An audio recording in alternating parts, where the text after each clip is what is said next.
हफ्ता पहले एक वीडियो अपलोड करी थी बिग स्कैम एक्सपोज के नाम से। तो आपके हिसाब से इस पूरी लड़ाई में कौन सही है कौन गलत?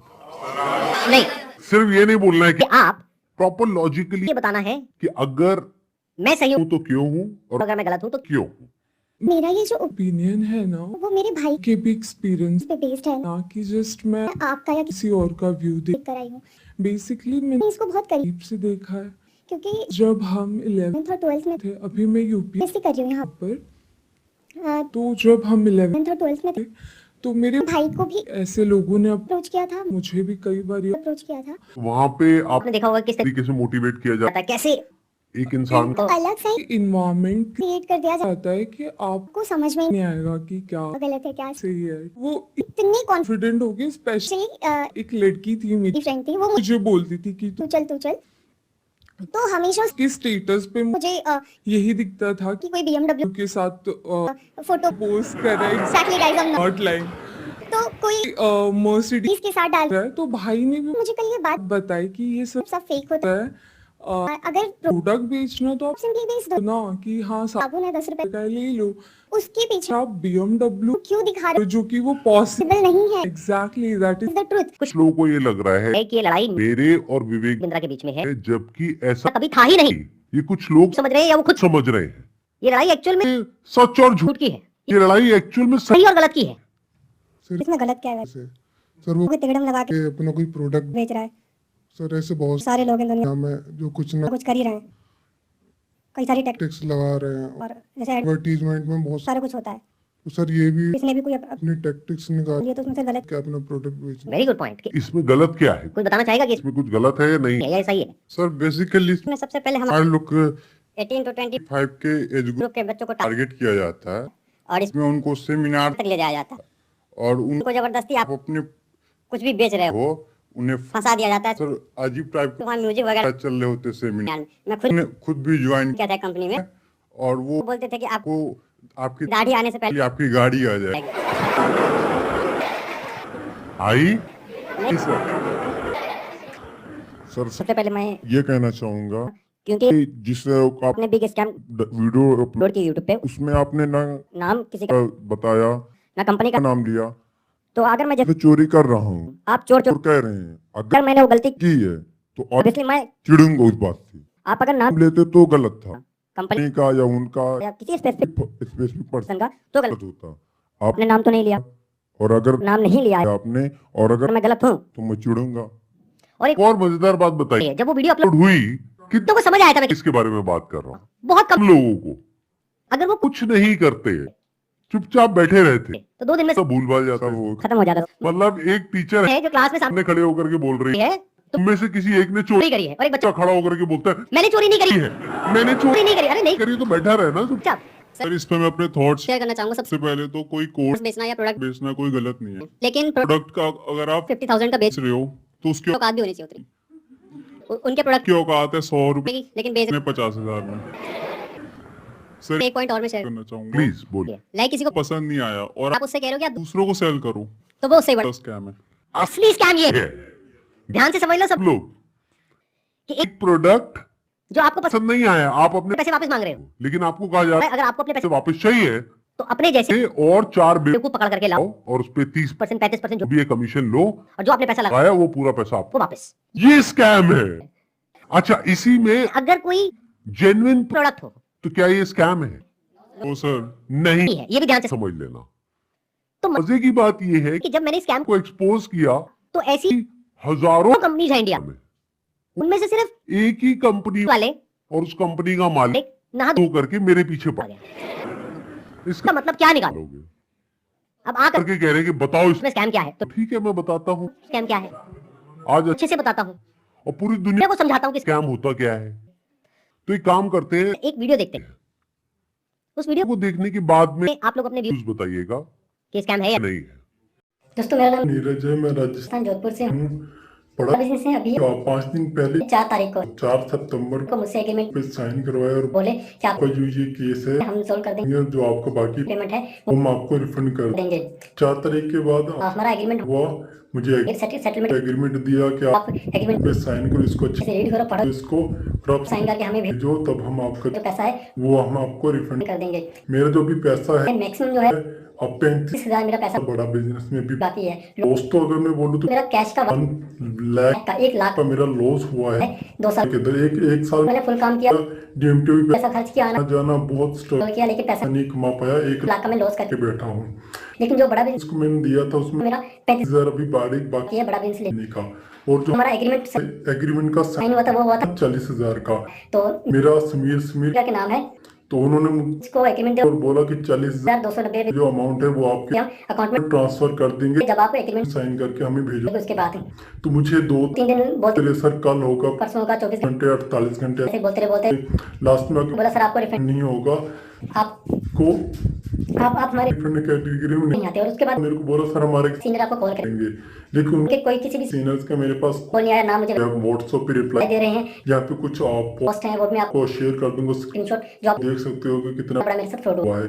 तो अगर आपको भी ऐसे सेटलमेंट एग्रीमेंट दिया होता है कि आप साइन जाए और आपको पैसा रिफंड दे देंगे, तो मेरे दोस्तों ये बिल्कुल भी भूल कभी मत करना एग्रीमेंट साइन। पहले आप उनको बोलो कि पहले पेमेंट दो, उसके बाद हम एग्रीमेंट साइन करेंगे। देखो भाई एग्रीमेंट क्या है, क्योंकि हम मिडिल क्लास फैमिली से गरीब लोग हैं, हमें सिर्फ अपने काम से काम हमें अपने काम से मतलब होता है ना, तो हम हमें जब अपना पैसा मिल जाएगा तो हम पैसा लेके हमें क्या करना पड़ा, बिजनेस है ना, हम उनके बारे में नेगेटिव क्यों बोलेंगे। उसके बाद इन्होंने मुझसे वीडियो भी बनवाया, मेरा यूट्यूब चैनल था वो भी डिलीट करवा दिया, व्हाट्सएप ग्रुप भी डिलीट करवा दिया, लेकिन मेरा पैसा इन्होंने रिफंड नहीं किया। जो उन्होंने बोला मैंने वो किया लेकिन मेरा पैसा इन्होंने रिफंड नहीं किया, इसलिए मैं दोबारा सब वीडियो बनाना सोशल मीडिया पे जब तक मेरा पैसा नहीं मिल जाता है मैं तब तक वीडियो बनाता रहूंगा, अपनी जड़े में लड़ता रहूंगा।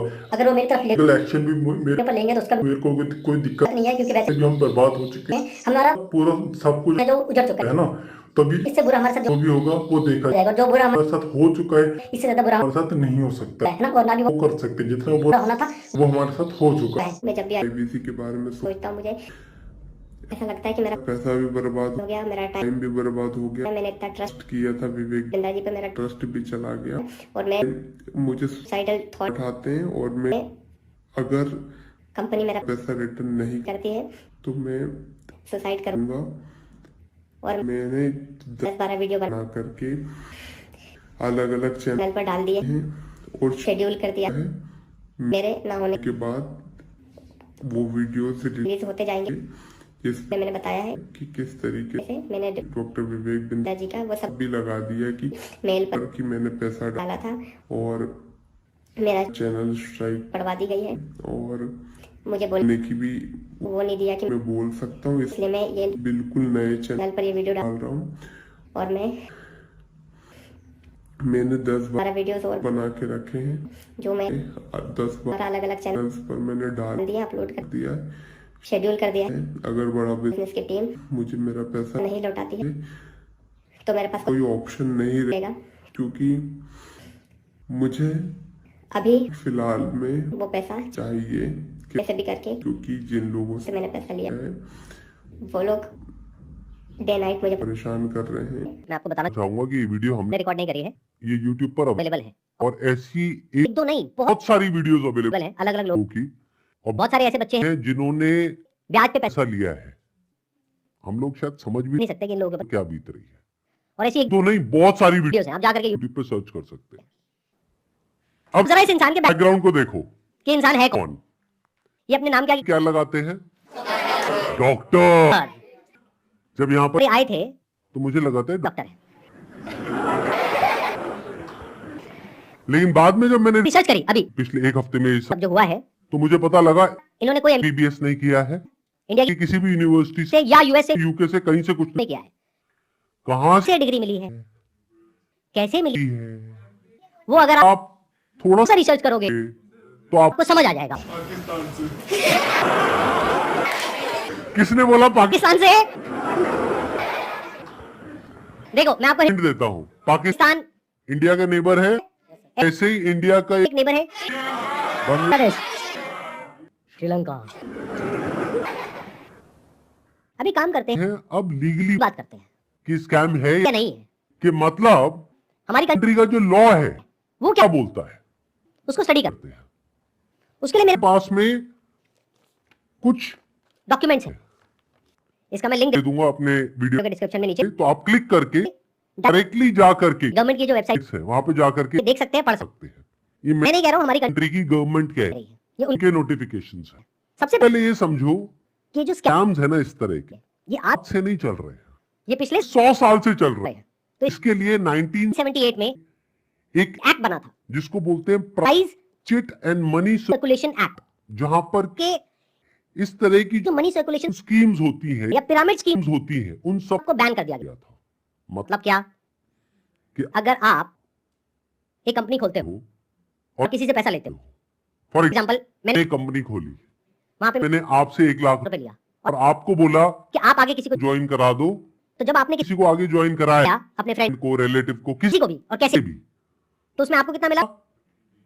30,000, 70,000 किसको मिला? कंपनी को। तो ये स्कीम इस तरीके से, आगे बढ़ती रहती है। यानी वो जो पैसा आ रहा है वही पैसा पब्लिक से लेकर के पब्लिक में ही रोटेट कर दिया जाता है और एक ऐसा पॉइंट आता है जब जा करके पूरा का पूरा जो पिरामिड है ये कोलैप्स कर जाता है। तो यहाँ पर जो लोग टॉप पे बैठे होते हैं वो तो पैसा कमा लेते हैं, बट जो bottom bottom of the pyramid है उन सबका पैसा डूब जाता है। और फिर या तो कंपनीज बंद हो जाती हैं, या भाग भाग जाती हैं पैसा लेकर। करके पास्ट में ऐसा बहुत बहुत कंपनीज ने किया है, है, उसमें से बहुत सारी कंपनीज के जो ओनर्स है वो जेल में है।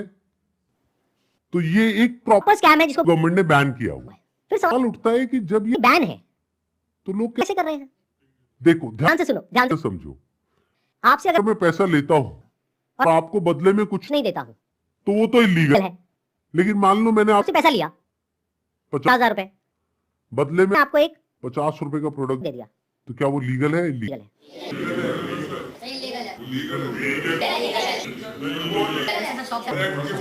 हो गया ना कंफ्यूज?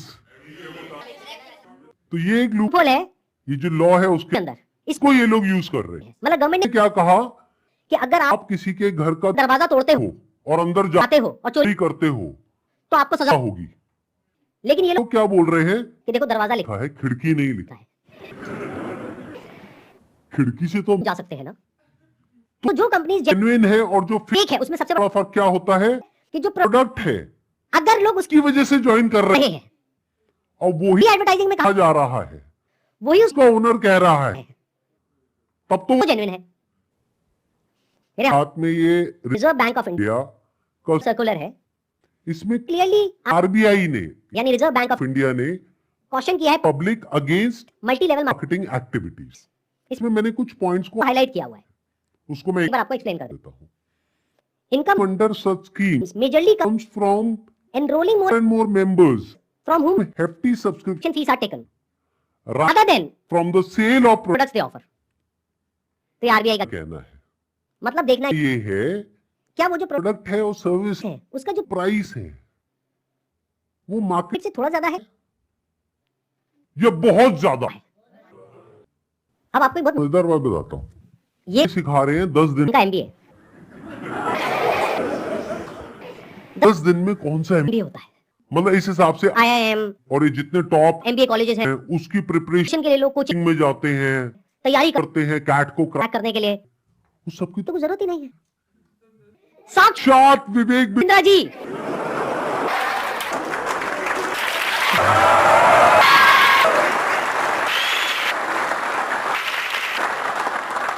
आपके सामने 10 दिन तक रोज प्रकट होंगे और आप करके आपको 10 दिन में एमबीए करा दिन देंगे।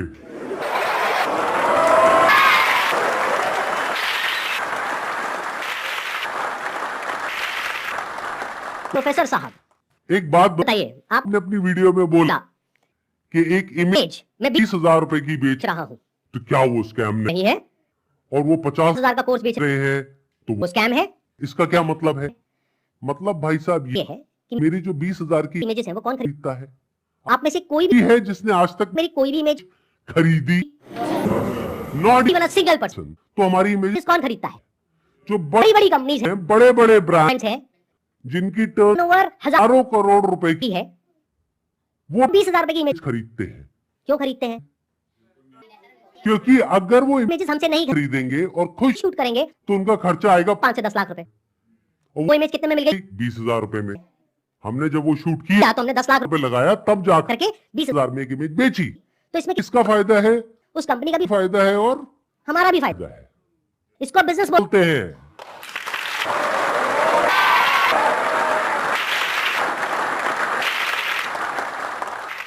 आरबीआई और गवर्नमेंट ऑफ इंडिया क्या कहती है उनके बिजनेस मॉडल के के बारे में the reserve bank has also said that except acceptance of money under money circulation multi level marketing pyramid structures is structure cognizable offence under the price shit and money circulation banning act 1978 members of public coming across such offers across ध्यान से सुनना should immediately immediately lodge a complaint complaint with the state police ये RBI कह रही है अगर आपके साथ में ऐसा कुछ हुआ है है तो आपको क्या करना है you should immediately immediately lodge a complain with the state police complaint अब एक और नोटिफिकेशन है जो बहुत इंपॉर्टेंट है इनफैक्ट मोस्ट इंपॉर्टेंट है इस पूरी की पूरी डिस्कशन के लिए जितनी भी एमएलएम स्कीम चल रही हैं पिरामिड स्कीम चल रही है डायरेक्ट सेलिंग कंपनीज चल रही है एफिलिएट मार्केटिंग कंपनी चल रही है क्यों वो लीगल है या लीगल है ये कैसे समझा जाए तो इसके लिए गवर्नमेंट ऑफ इंडिया ने 2021 में एक बहुत ही अच्छा स्टेप उठाया ये मेरे हाथ में एक नोटिफिकेशन एप्लीकेशन है गवर्नमेंट ऑफ इंडिया इंडिया का ministry of consumer minister affairs का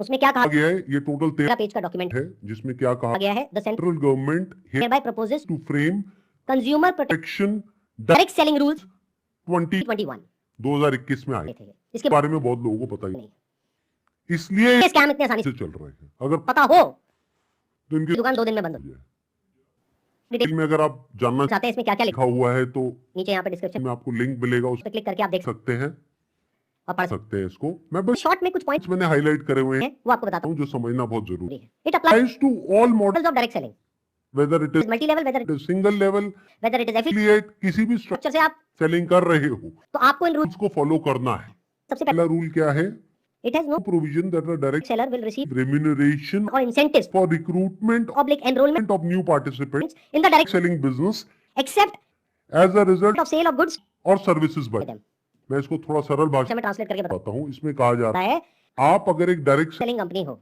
तो आपकी कंपनी में जो डायरेक्ट सेलर सेलर्स हैं उनको जो पैसा मिल रहा है या इंसेंटिव मिल रहा है या कमीशन मिल रहा है वो नए मेंबर्स को एनरोल करने पर नहीं मिलना चाहिए चाहिए बल्कि वो मिलना चाहिए for for sale of goods services by them वो जो कंपनी गुड्स और सर्विसेज दे रही है उसकी वैल्यू क्या है अब ये कौन डिसाइड करे करेगा जिन्होंने वो परचेज किया अगर तो उन्होंने 50,000 का कोर्स परचेज किया इनकी कंपनी से और वो सब सेटिस्फाइड है तो कोई प्रॉब्लम ही नहीं है बट अगर उसमें वैसे 99% से लोग सेटिस्फाइड नहीं और अपना पैसा वापस मांग रहे हैं और ये पैसा वापस नहीं कर रहे रहे हैं तो ये स्कैम स्कैम है ना इंदिरा जी आपने पूछा था ना क्यों है स्कैम हम तो बता रहा हूँ आपको इसमें कहा गया है इट अलाउज है प्रोवाइड्स फॉर बाय बैक और repurchase policy for current policy marketable goods goods which are not unpacked और services sold to the participant at the request of the participant request at reasonable commercial terms मतलब कि कोई buyback का option होना चाहिए है किसी कंपनी ने आपको 50,000 रुपए के कुछ प्रोडक्ट्स या सर्विसेज देगी अब आप कहते हो मेरे किसी काम की नहीं है अब आप उसका क्या करोगे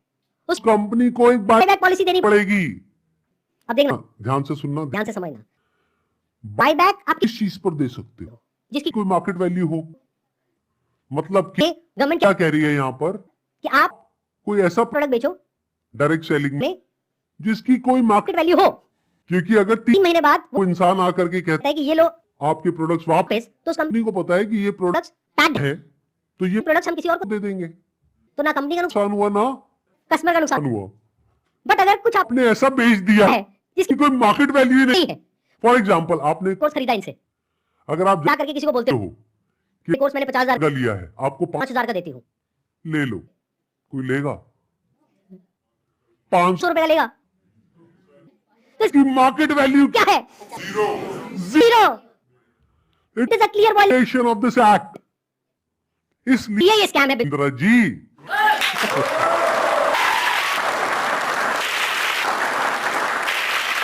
उन्होंने एक बहुत बड़ी गलती कर दी दी it was never meant to be Sandeep Maheshwari versus Vivek Bindra it was just an awareness video जबरदस्ती आकर के बीच में छलांग मारी है उन्होंने जबरदस्ती मेरा मकसद मकसद सिर्फ किसी एक पर्सन को टारगेट करना नहीं है बल्कि सबको अवेयर करवाना है कि देखो दुनिया में ऐसा कुछ हो रहा है है तो बच करके रहो mis selling means recklessly misrepresenting presenting a product a service in order order to successfully to complete a sale It it also includes providing consumers with misleading information about product और service this can involve involve omitting key information मतलब की information आप उनसे छुपा रहे हो about a product or providing information that that makes the product appear to be something it is not. मतलब के अगर सरल सरल भाषा में बोला जाए, जाए तो आप आप ऐसा नहीं नहीं कर सकते कि कि आप दिखा कुछ कर और रहे हो और दे कुछ कर और। रहे हो। उन्होंने अपनी एक वीडियो वीडियो में नहीं, पता नहीं कितनी इतनी वीडियोस में खुले आम आम खुद उन्होंने विवेक बिंदु ने खुल करके बोला है कि अगर अगर आप महीने का 10 लाख रुपए नहीं कमा सके तो मैं आपके सारे पैसे वापस कर दूंगा। अब एक सबसे इंपॉर्टेंट क्लॉज आ रहा है, इसके बाद मैं वीडियो प्ले करूंगा। क्लॉज नंबर 7 7 का 2 ई एक पर्टिकुलर क्लॉज है जो सबसे इंपॉर्टेंट है इस पूरे के पूरे सर्कुलर, सर्कुलर में। इसको ध्यान से सुनना, ध्यान से समझना। A direct selling entity direct seller shall not refuse use to take back spurious goods, or deficient services, and refund the consideration paid, for goods and services provided। इससे कोई फर्क नहीं पड़ता कि आपने उस कंपनी के साथ में क्या एग्रीमेंट किया, फर्क इससे पड़ता कि लॉ क्या है।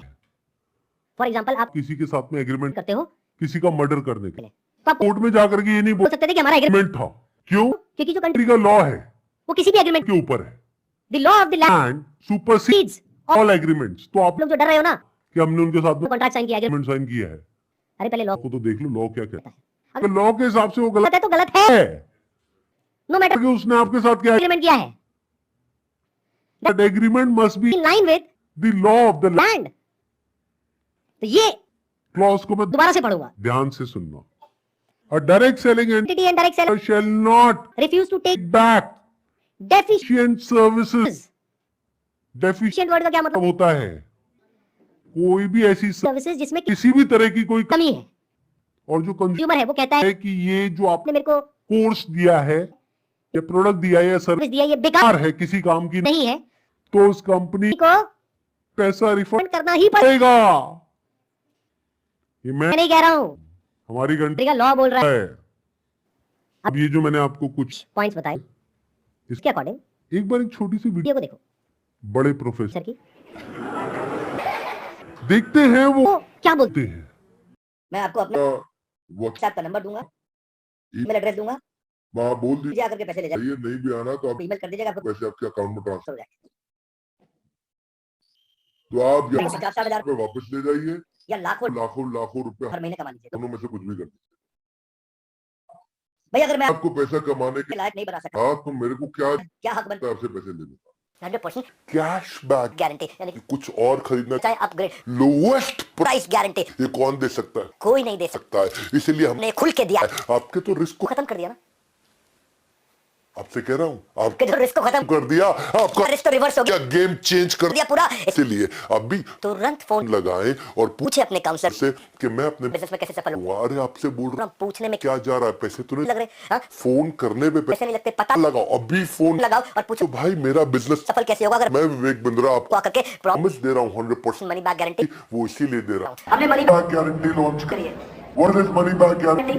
अगर कोई भी हमारे साथ आईबीसी बनता है और वो चाहता है कि मैं पैसे कमाऊं और तो वो हमारे साथ पैसे नहीं नहीं कमा पाता तो नो क्वेश्चन आस्क का पैसा उसको वापस वापस कर दिया जाएगा। That's called money back guarantee तब नहीं ये किसी में ये बोलने में जो बोल रहे हैं गारंटी दे रहा हूँ 10 लाख रुपए महीने पे आप पहुंचेंगे नहीं पहुंचे तो मेरे पास आके पैसा वापस मांगे। बड़े बड़े क्लेम्स कर दिए एक बार समझने की कोशिश करते हैं क्या वो प्रैक्टिकली पॉसिबल है। नहीं है इन्होंने कहा कि मैं अगर आपको महीने का 10 लाख लाख रुपए कमाने के लायक नहीं बना ना सका तो अपने पैसे पैसे वापस ले जाइए साल का 1 करोड़ रुपए अगर ये देना चाहते हैं आप लोगों को और 1 लाख लोग हैं इनकी कंपनी में ज्वाइन कर कर चुके हैं तो कितना पैसा चाहिए? 1 लाख करोड़ रुपए तो हमारी टीम ने क्या किया इनकी जो फाइनेंशियल्स है उसको चेक किया कि भाई अगर 1 लाख करोड़ देना ना है तो कंपनी की टर्नओवर होनी चाहिए ना 3 लाख करोड़ की क्योंकि क्योंकि वो भी तो कमाएगी ना उनकी टर्नओवर पता है कितनी है पिछले साल की? कि 100 172 करोड़।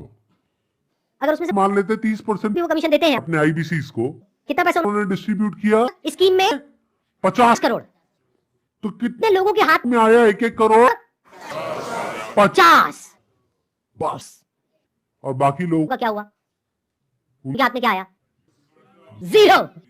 कि अगर वो वो चाहे भी तो ये जो बड़े बड़े क्लेम्स कर रहे हैं इसको पूरा नहीं कर सकते पहले तो जो क्लेम्स कर रहे हैं वही सब इलीगल है दिस इज कंप्लीट स्कैम अरे यही तो उन सब लोगों ने किया हमारा देश छोड़ जो करके भाग गए हैं पब्लिक से पैसा ले लिया क्या ये बैंक से पैसा ले लिया और जब बैंक आया पैसा वापस वापस मांगने के लिए जो उसका हक है तो उन्होंने कहा हमारे पास तो नहीं है देने के लिए, वो तुमने पार्टीज में खर्च कर दिया। वो मेरी बर्थडे पार्टी थी ना वहां पे डांस करने में बहुत मजा आ रहा है। अब हमें क्या करना चाहिए? क्या बस ऐसे स्कैम होते रहे, सोसाइटी में और हम बैठ करके तमाशा देखते रहे। सर हमें एक्शंस लेना चाहिए फर्स्ट ऑफ ऑल एफआईआर यार जिनके साथ साथ हुआ है उन्हें एफआईआर फाइल करना चाहिए, लॉ को एक बार देखना चाहिए। चाहिए नहीं समझ आ रहा है तो जिसको समझ है लॉ की उसके पास करना चाहिए, उससे समझना चाहिए। एंड पिटिशन नाम की चीज होती है पब्लिक इंटरेस्ट एप्लीकेशन तो वो फाइल करनी चाहिए उनके खिलाफ जिससे जो ये स्कैम्स हो रहे हैं वो खत्म खत्म हो, बिकॉज मॉरली ये मतलब गलत है। जिनका पैसा जा जा रहा है वो डिप्रेशन में में जाके गलत कदम भी उठा सकते हैं। एंड इससे हमारे देश का यूथ खत्म होता जा रहा है जो इस देश को आगे लेके जाएगा। सो जो लीगल एक्शंस हैं वो ले लेने चाहिए। इस एक्शन को हम दो कैटेगरी में डिवाइड कर रहे हैं। एक वो जिनके के साथ में स्कैम हुआ, हुआ है एक वो जिनके साथ में नहीं हुआ है। मान लेते 1 लाख लोग हैं जिनके साथ में स्कैम हुआ है, यानी कि उनका पैसा ये कंपनी मार करके बैठी और वापस नहीं कर रही है। उन्हें क्या करना चाहिए? सबसे पहले जा करके एफआईआर कर, करनी चाहिए। अगर वो पुलिस वाले एफआईआर नहीं करते तो उनको साथ सारे सर्कुलर्स दिखाने चाहिए। कि भाई आरबीआई ने कहा है आप ये लिख करके दो, तो हमको क्या एफआईआर नहीं कर सकते इनके अगेंस्ट, तो उन्हें एफआईआर लॉन्च करनी ही पड़ेगी। और अगर इंडिया के अलग अलग पार्ट्स में बहुत सारे लोग इस तरीके से एफआईआर लॉन्च करते हैं। तो जितनी जितनी भी हायर अथॉरिटी चीज है लाइक सीबीआई एंड ईडी वो सब एक्शन में आ जाएंगी। मतलब उनको भी आइडिया लगेगा कि ये कोई छोटा मोटा स्कैम नहीं है, 500 करोड़ का स्कैम है, छोटा अमाउंट नहीं होता है और ये पैसा किसका है पब्लिक का है। और पब्लिक में भी एक बार को मान लो किसी 50 60 साल के आदमी का होता तो मुझे तो दर्द नहीं होता, 18-19 साल के बच्चे का है जिसकी जेब में 50 रुपए नहीं होते। होते हैं। तो पहला क्या है, अगर आपके साथ में ऐसा कुछ हुआ है तो नंबर 1 एफआईआर लॉन्च करो। नंबर 2 अभी तक तक मैं इसमें डायरेक्टली इन्वॉल्व नहीं था लेकिन अब हो गया हूं, तो अब आप लोग तो अकेले नहीं है। मेरा एक सिंपल सा प्लान है कि मैं मैं अपने चैनल पर मोनेटाइजेशन ऑन करूंगा। वहां तो से मेरे पास में कुछ पैसा आएगा, मान लो 3 महीने में मेरे पास में 1 करोड़ रुपए आ जाता है। तो इस 1 करोड़ को मैं यूज करूंगा इंडिया की सबसे अच्छी की लॉ फर्म को हायर करने के लिए जो कि इन लोगों को रिप्रेजेंट करेगी जिनके के साथ स्कैम हुआ है। है उसका पैसा कहां से आएगा? मेरे चैनल पे जो ad एड्स रन होंगी। अगले 2-3 महीने तक वहां से आएगा। अगर उस पैसे की मुझे जरूरत पड़ी तो अगर उतना पैसा मैं खुद अरेंज कर पाया तो मैं एड्स ऑन नहीं करूंगा, लेकिन अगर मैं अपने बेस पे अरेंज नहीं कर सकता हूं तो मैं एड्स ऑन कर दूंगा। तो तैयार रहना। कल को बोल मत की एड्स कहां से ऑन हो गई जरूरत पड़ी तो मैं 1-2 महीने के लिए एड्स ऑन करूंगा, फिर बंद कर दूंगा जैसे ही मेरे पास में उतना पैसा आ जाएगा पाएगा जितना उस लॉ फर्म को देना देना है। फिर वापस से अगर मेरे पास में पैसा खत्म हो गया उनको देने के लिए 6 महीने बाद फिर से एड्स ऑन कर देंगे। अपने घर की खेती ये क्या दिक्कत है?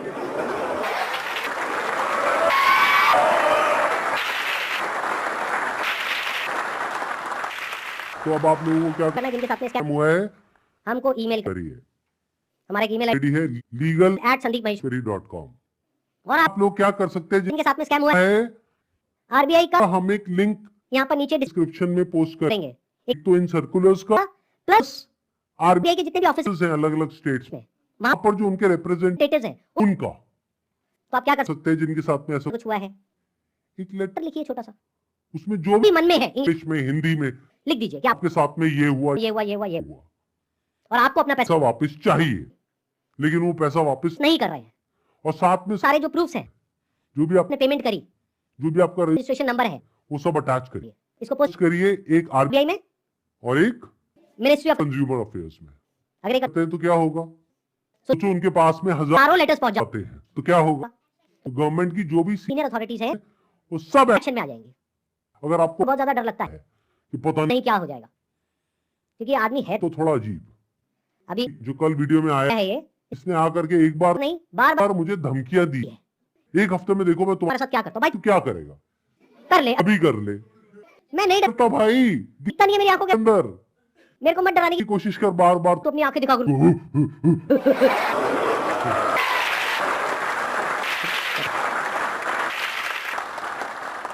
अगर मेरे को एक्चुअल में कुछ कुछ हो गया अगले एक हफ्ते में तो सारा शक किस पे जाएगा? है ना?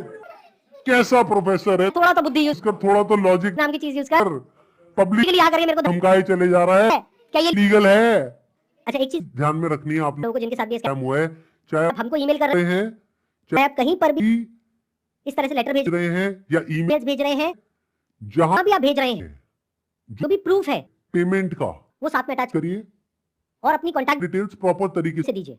क्योंकि अगर आप हमको ईमेल कर रहे हैं तो हमारी लीगल टीम आपको कॉन्टैक्ट करेगी आपके फैक्ट्स को वेरीफाई करने करने के लिए। तो ये हो गया एक कैटेगरी उन लोगों लोग की जिनके साथ में स्कैम हुआ है। अब बात करते हैं बाकी के लोग जो आप लोग हो क्या आप जेन्युइनली कुछ करना चाहते हो, कितने हैं जो जेन्युइनली कुछ करना चाहते चाहते हैं। तो एक हैशटैग टैग है जिसको बहुत तेजी से हमको स्प्रेड करना है। मतलब कि जब ये वीडियो अपलोड होगी उसी दिन ये हैशटैग हर जगह ट्रेंड करना चाहिए, हर यूट्यूब के कमेंट सेक्शन में, ट्विटर पर, इंस्टाग्राम पर हर जगह इसके बारे में बात होनी चाहिए। चाहिए, उसके पीछे क्या वजह है? क्योंकि जैसे ये वीडियो अपलोड होगी उनको समझ आ जाएगा कि अब उनके में सारे दरवाजे बंद हो गए हैं and it is just a matter of time जब उनके अगेंस्ट बहुत बड़े लेवल पर लीगल एक्शन होने वाला है। तो वो क्या करेंगे, वही जो जो पास्ट में ऐसे सब लोगों उन्होंने किया वो देश छोड़ करके भागेंगे, इसका टाइम नहीं देना है। है तो वो कब हो हो सकता है जब आरबीआई के जितने भी सोशल मीडिया पेज, पेजेस हैं, मिनिस्ट्री ऑफ कंज्यूमर अफेयर्स के जितने भी सोशल मीडिया पेजेस हैं, वहां पर सब जगह ये हैशटैग ट्रेंड कर रहा हो तो क्या होगा, इमीडिएट क्विकली उसके ऊपर एक्शन होगा। तो अब इनको रोकने का क्या तरीका है, का एक हैशटैग है, ध्यान से सुन लो इस हैशटैग को, और यहाँ पे आ भी जाएगा नीचे और वीडियो में भी दिख रहा होगा आपको, hashtag tag stop. Vivek Bindra, रोको इसको तो भाई